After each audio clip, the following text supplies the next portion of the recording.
ফজরের পরে না ঘুমানো সুন্নাহ, কিন্তু এটাও হারিয়ে গেছে। এখন শহর তো শহর, গ্রামেও মানুষ ফজরের পরে অবশ্যই একটু হলেও ঘুমান লাগে, ঠিক না বে ঠিক?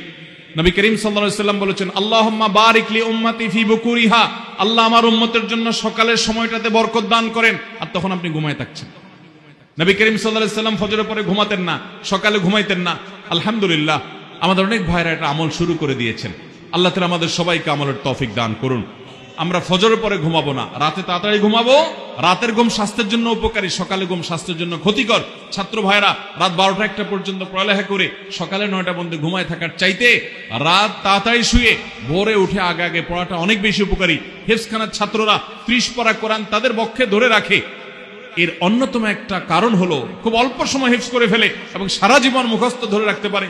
এর অন্যতম কারণ হলো বাংলাদেশে 100 ভাগ হিফজখানা রাতে তারা 10টার মধ্যে ঘুমায় পড়ে, আবার ভোরে উঠে তারা তেলাওয়াত করে পড়াশোনা করে। ওই সময় পড়াশোনা অনেক বেশি মানুষের স্মৃতিতে গেঁথে যায়। বিধায় আমরা ভোর রাতের বা ভোরের সময়টাকে, আমরা ফজরের পরের সময়টাকে কাজে লাগাবো আর রাতে তাড়াতাড়ি শুয়ে পড়বো। নবী সাল্লাল্লাহু আলাইহি ওয়াসাল্লামের সুন্নাহ হলো সকালে ফজরের পরে না ঘুমানো। বাসা থেকে বের হয়ে আপনি সফরে যাবেন, দূরে কোথাও যাবেন, 2 রাকাত নামাজ পড়ে বের হবেন। আমরা অনেকে জানিও না, হয়তো প্রথম শুনছি। নবী সাল্লাল্লাহু আলাইহি ওয়াসাল্লামের সুন্নাহ, আপনি কোথাও যাবেন দূরে, তো আপনি বাসা থেকে বের হওয়ার সময় 2 রাকাত নামাজ পড়ে তারপরে আল্লাহর নাম নিয়ে আপনি বের হবেন। এটি গুরুত্বপূর্ণ একটি সুন্নাহ, কিন্তু হারিয়ে গেছে, আমল নাই, জানাশোনাই নাই বললে চলে। আল্লাহ তাআলা আমাদেরকে আমলের তৌফিক দান করুন। এরপর 21 নম্বর সুন্নাহ হলো বাচ্চাদেরকে সালাম দেওয়া। বাচ্চারা বড়দেরকে সালাম দিবে, সে মর্মেও হাদিস আছে, কিন্তু বড়রাও মাঝে মধ্যে বাচ্চাদেরকে আগ বেড়ে সালাম দিতে হবে। এটা নবী করিম সাল্লাল্লাহু আলাইহি ওয়াসাল্লাম সুন্নাহ। কয়জন মানুষ আমরা বাচ্চাদেরকে আগ বেড়ে সালাম দেই? সালাম দেব তো ইনশাআল্লাহ। এরপরে 22 নম্বর সুন্নাহ হলো ইফতার তাড়াতাড়ি করা, সাহারি দেরিতে করা। ইফতার তাড়াতাড়ি করা, সাহারিটা দেরিতে করা। নবী করিম সাল্লাল্লাহু আলাইহি ওয়াসাল্লাম বলেছেন, এই উম্মত ততদিন কল্যাণের মধ্যে থাকবে যতদিন তারা ইফতারটা তাড়াতাড়ি করবে আর সাহারিটা বিলম্ব করে দেরিতে করবে। ইফতার তাড়াতাড়ি করবেন মানে কি?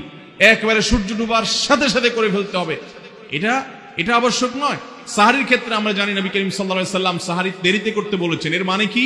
এর মানে হলো তিনি সাহারি খেয়ে শেষ করার পর আজানের মধ্যবর্তীতে সময়ে 50টি আয়াতের মতো পড়া যাইতো, এই পরিমাণ গ্যাপ তিনি দিতেন। তাহলে বোঝা গেল দেরি করা মানে এই না যে আমি খাওয়া শেষ করলাম, এদিকে মুয়াজ্জিন আজান দিল, মুয়াজ্জিনের সাথে কম্পিটিশন লাগলাম যে মুয়াজ্জিন আজান আগে দিতে পারে নাকি আমি আগে খানা শেষ করতে পারি।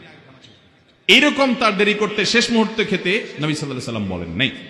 যাই হোক, এটিও হারিয়ে যাওয়া সুন্নাহ। তাহলে ইফতার আমরা বিলম্ব করব না, সূর্য ডুবে গেছে নিশ্চিত হয়ে গেছি, সাথে সাথে ইফতার করে ফেলবো, আর সাহারি আমরা শেষের দিকে খাবো, এটি সুন্নাহ, অনেক আগে থেকে না খাওয়া। এরপরে 23 নম্বরের সুন্নাহ হলো দোয়ার মাধ্যমে চিকিৎসা গ্রহণ করা। অসুখ হলে আমাদের ডাক্তারের কথা স্মরণ হয় সবার আগে, ওষুধের কথা স্মরণ হয় সবার আগে, দোষণীয় না, স্মরণ হোক। কিন্তু ইমানদার দোয়ার মাধ্যমে আল্লাহর কাছে সাহায্য চাইবে, কোরআনের আয়াত পড়ে শেফা গ্রহণ করবে, ফু দিবে। সূরা ফাতিহা পড়ে যে কোনো রোগের জন্য আপনি সূরা ফাতিহা পড়ে ফু দেন, রোগীর শরীরে ফু দেন, অথবা পানিতে, তেলে, এগুলাতে ফু দিয়ে সেটা আপনি ব্যবহার করেন, পান করেন, বা শরীরে মুছেন, ধোন, ইনশাআল্লাহ বিদিনের মাধ্যমে আল্লাহ রাব্বুল আলামিন আপনাকে শেফা দান করবেন। সূরা ইখলাস, সূরা ফালাক, সূরা নাস 3 বার পড়ে ফু দেন, ইনশাআল্লাহ বিদিন আল্লাহ তাআলা আপনাকে শেফা দান করবে। কোরআনে কারীম এটার মাধ্যমে শেফা আপনি যদি গ্রহণ করেন, আপনি আল্লাহ তাআলার কুদরত দেখতে পাবেন, অলৌকিকত্ব দেখতে পারবেন। আমি আমার বাসায় প্রায় সময় প্রয়োগ করি এবং ঈমান প্রতিনিয়ত বাড়তে থাকে। কোরআনে কারীম যে আল্লাহ তাআলা শেফা হিসেবে নাযিল করেছেন, কোরআনে আল্লাহ তাআলা ঘোষণাও দিয়েছেন, ওয়ানাজ্জিলু মিনাল কুরআনি মা হুয়া শিফাউন ওয়া রাহমাতুল লিল মুমিনিন। এই কোরআনের মধ্যে আল্লাহ তাআলা শেফা রেখেছেন ভাই। এজন্য আয়াত থেকে, দোয়া থেকে আমরা শেফা গ্রহণ করব। নবী সাল্লাল্লাহু আলাইহি ওয়াসাল্লাম অসুস্থ হলে রোগীকে দেখতে গেলে বলতেন লা বাসা তাহরুন ইনশাআল্লাহ। আবার দোয়া পড়তেন আসাল্লাহুল আযীম রাব্বুল আরশিল আযীম আইয়াশফিয়াক। এরকম বিভিন্ন দোয়ার মাধ্যমে শেফা গ্রহণ করা, এটা আমাদের সমাজ থেকে হারিয়ে গেছে।